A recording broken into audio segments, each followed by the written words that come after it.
नमस्कार। नवंबर 2025 का ये हफ्ता भारत के लिए काफ़ी एक्शन पैक्ड रहा है। हमारे हाथ जो जानकारी लगी है उससे भारत की बड़ी प्राथमिकताओं का पता चलता है। मतलब कि देश दुनिया में क्या करना चाहता है और घर के अंदर किन चीज़ों पर ध्यान दे रहा है। ऐसा लग रहा है जैसे एक ही समय में कई अलग अलग मोर्चों पर बड़ी चालें चली जा रही हैं। बिल्कुल। और जब आप इन सभी खबरों को एक साथ देखते हैं तो एक दिलचस्प पैटर्न उभरता है। ये सिर्फ अलग अलग घटनाएं नहीं है, बल्कि एक बड़ी कहानी के हिस्से हैं।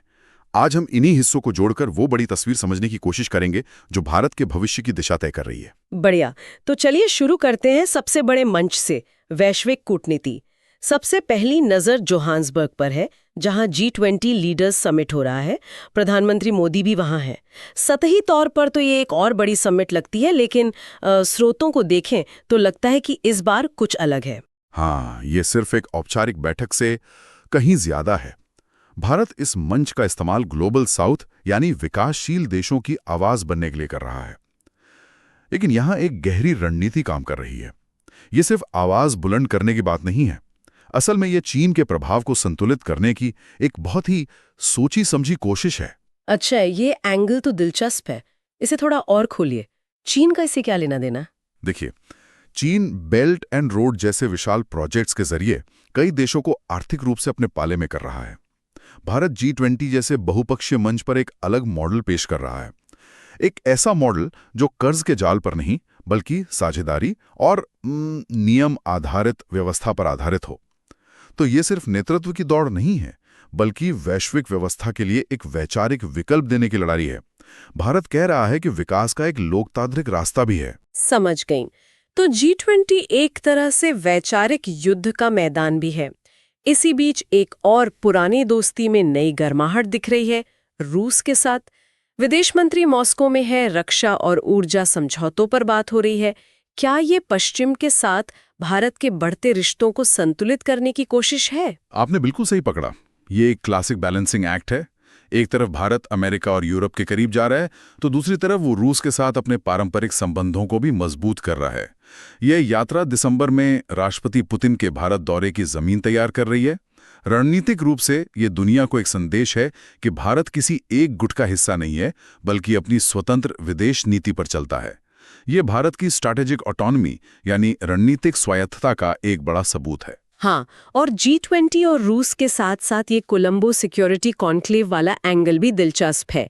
ऐसा लगता है कि भारत एक साथ कई शतरंज की बिसातों पर खेल रहा है, एक वैश्विक, एक क्षेत्रीय और एक अपने पुराने सहयोगियों के साथ। बिल्कुल। CSC हिंद प्रशांत क्षेत्र में भारत की नेबरहुड फर्स्ट नीति का एक ठोस उदाहरण है। इसमें सेशेल्स का पूर्ण सदस्य के तौर पर शामिल होना दिखाता है कि संगठन का दायरा और महत्व मतलब दोनों बढ़ रहे हैं। ये सिर्फ आतंकवाद या ड्रग तस्करी से लड़ने के बारे में नहीं है। ये हिंद महासागर में एक सुरक्षा ढांचा बनाने के बारे में है, जहां भारत एक केंद्रीय भूमिका निभा रहा हो। तो आप देख सकते हैं, G20 से वैश्विक नेतृत्व, रूस से रणनीतिक संतुलन और CSC से क्षेत्रीय सुरक्षा, हर कदम बहुत नपा तुला है। तो एक तरफ भारत समुद्र और वैश्विक मंचों पर अपनी सीमाओं और हितों की रक्षा कर रहा है, लेकिन आज के दौर में सुरक्षा का एक बड़ा मैदान हमारी स्क्रीन के अंदर भी है। और वहीं यानी डिजिटल दुनिया में भारत ने अपनी सीमाओं को सुरक्षित करने के लिए एक बहुत बड़ा कदम उठाया है। 14 नवंबर से digital personal data protection rules लागू हो गए हैं। और ये एक गेम चेंजर है। इसे सिर्फ एक नया कानून समझना भूल होगी। यह असल में भारत के नागरिकों और बड़ी टेक कंपनियों के बीच शक्ति के संतुलन को बदलता है। अब तक कंपनियां हमारा डेटा जैसे चाहें इस्तेमाल कर लेती थी। अब उन्हें हर चीज के लिए हमारी स्पष्ट सहमति लेनी होगी और ये भी बताना होगा कि वे डेटा का क्या करेंगी। लोग इसकी तुलना यूरोप के GDPR से कर रहे हैं।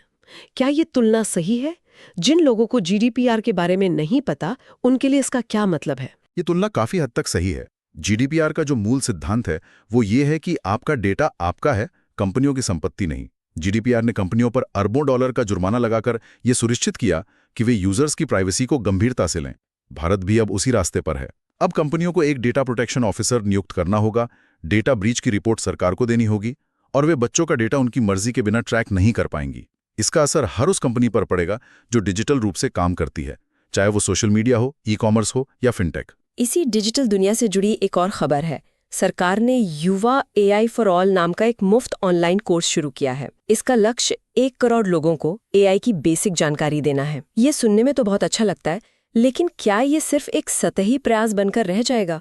मेरा मतलब है, क्या सिर्फ बुनियादी AI जानकारी देने से असल में कोई कौशल विकसित होगा, या ये सिर्फ एक सर्टिफिकेट बांटने वाला प्रोग्राम है? आती भी है। देखिए, इसका प्राथमिक उद्देश्य AI एक्सपर्ट बनाना नहीं है। इसका असली मकसद है AI को लेकर जो एक डर और रहस्य का माहौल है, उसे तोड़ना।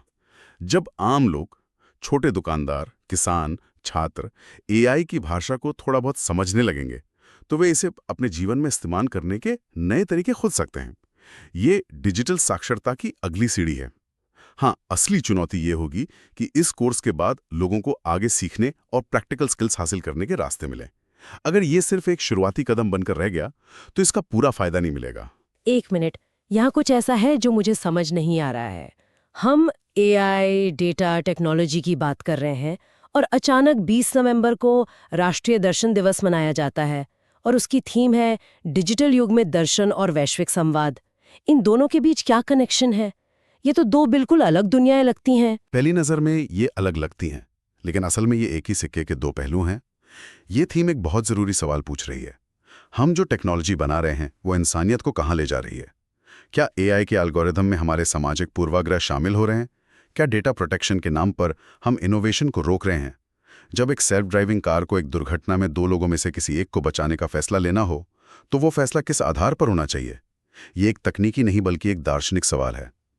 ये थीम इस बात की याद दिलाती है कि टेक्नोलॉजी को सिर्फ इंजीनियरों और CEO के भरोसे नहीं छोड़ा जा सकता। इसमें दार्शनिकों, समाजशास्त्रियों और आम नागरिकों की भी भूमिका है। वाह, ये तो सोचने का एक बिल्कुल नया नजरिया है। तो जिस तरह हम डिजिटल दुनिया में नियंत्रण और नैतिकता की बात कर रहे हैं, वैसा ही कुछ हमें भौतिक दुनिया, खासकर रक्षा क्षेत्र में भी देखने को मिल रहा है। भारत का रक्षा उत्पादन इस साल 1,54,000 करोड़ रुपए के रिकॉर्ड स्तर पर पहुंच गया है। हाँ, और ये आंकड़े अपने आप में एक कहानी कहते हैं, लेकिन हेडलाइन नंबर से ज्यादा जरूरी है इसके पीछे का ट्रेंड समझना। रक्षा निर्यात 23,622 करोड़ रुपए पर पहुंच गया है। इसका मतलब है कि भारत अब सिर्फ एक बड़ा खरीदार नहीं, बल्कि एक विक्रेता भी बन रहा है। ब्रह्मोस मिसाइल फिलीपींस को बेची जा रही है। तेजस विमान में अर्जेंटीना और मिस्र जैसे देश दिलचस्पी दिखा रहे हैं। ये आत्मनिर्भर भारत का सिर्फ एक नारा नहीं, बल्कि एक आर्थिक और रणनीतिक हकीकत बनता जा रहा है।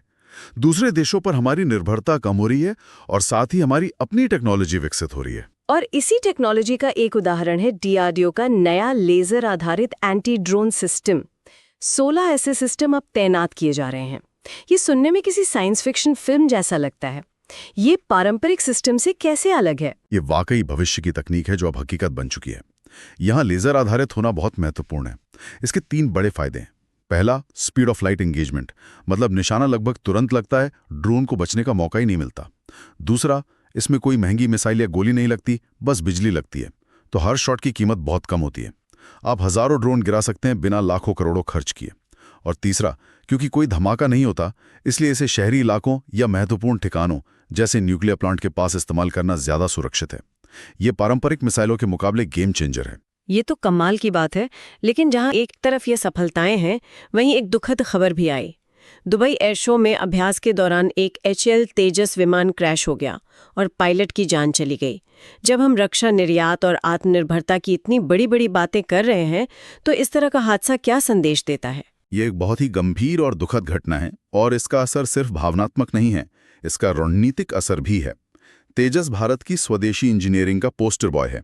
जब आप अपने सबसे उन्नत लड़ाकू विमान को दुनिया के सामने बेचने की कोशिश कर रहे हों और वो एक अंतर्राष्ट्रीय एयर शो में क्रैश हो जाए, तो ये सीधे सीधे उसकी विश्वसनीयता पर सवाल खड़ा करता है। संभावित खरीदार सुरक्षा रिकॉर्ड को बहुत गंभीरता से देखते हैं। इस हादसे की बहुत गहन जांच होगी और इसके नतीजे न सिर्फ तेजस प्रोग्राम के लिए, बल्कि भारत के पूरे रक्षा निर्यात के सपनों के लिए भी बहुत मायने रखेंगे। सही बात है, ये राष्ट्रीय सुरक्षा से जुड़ा एक पहलू है। लेकिन अब जरा उस सुरक्षा की बात करते हैं जो हम सबकी सेहत से जुड़ी है, यानी मानव सुरक्षा। भारत ने एंटी माइक्रोबियल रेजिस्टेंस यानी AMR पर एक नया नेशनल एक्शन प्लान लॉन्च किया है। AMR को अक्सर एक साइलेंट पैंडेमिक कहा जाता है। ये कितना बड़ा खतरा है? ये शायद आने वाले दशक का सबसे बड़ा स्वास्थ्य संकट है, शायद कोविड से भी बड़ा। इसे ऐसे समझिए कि हमारे शरीर के अंदर के दुश्मन यानी बैक्टीरिया इतने चालाक हो गए हैं कि उन्होंने हमारे सबसे बड़े हथियार यानी एंटीबायोटिक्स से बचने के लिए एक तरह की बुलेट प्रूफ जैकेट पहन लिए। अब मामूली इन्फेक्शंस भी जानलेवा हो सकते हैं। सर्जरी और कीमोथेरेपी जैसी प्रक्रियाएं बहुत ज्यादा खतरनाक हो सकती हैं। तो इस नए एक्शन प्लान में ऐसा क्या खास है जो पहले नहीं था? इसकी सबसे खास बात है वन हेल्थ अप्रोच। सरकार अब मान रही है कि ये समस्या सिर्फ इंसानों के डॉक्टरों की नहीं है।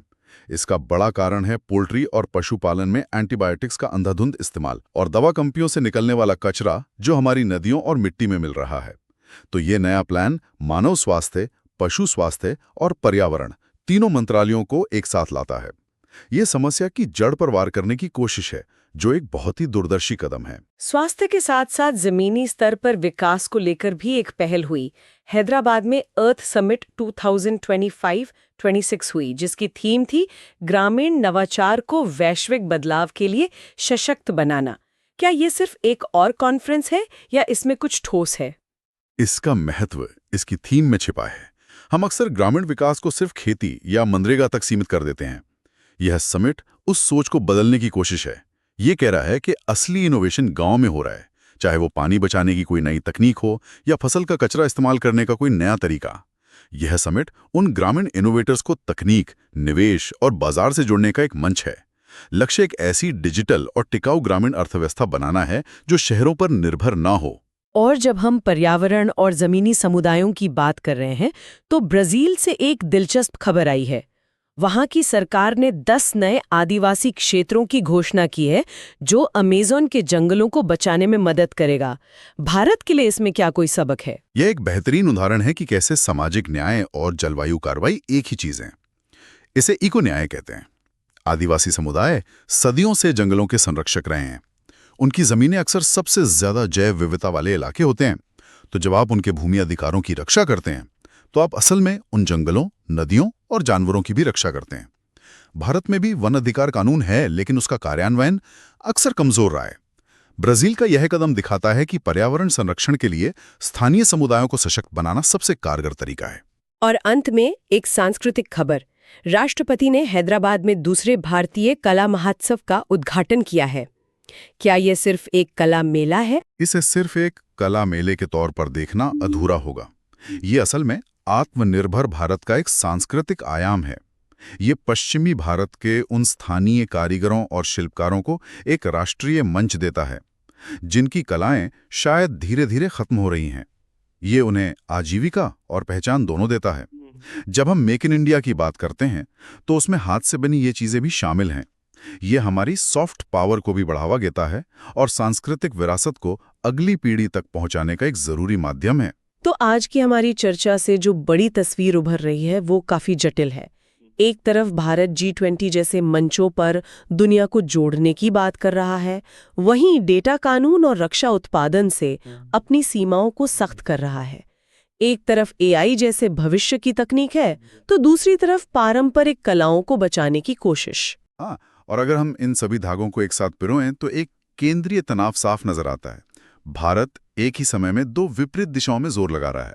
डेटा प्रोटेक्शन नियमों से वो अपनी डिजिटल सीमाओं को मजबूत कर रहा है, रक्षा उत्पादन से अपनी भौतिक सीमाओं को सुरक्षित कर रहा है, लेकिन साथ ही G20 जैसे मंचों पर वो मुक्त व्यापार और वैश्विक सहयोग की वकालत कर रहा है।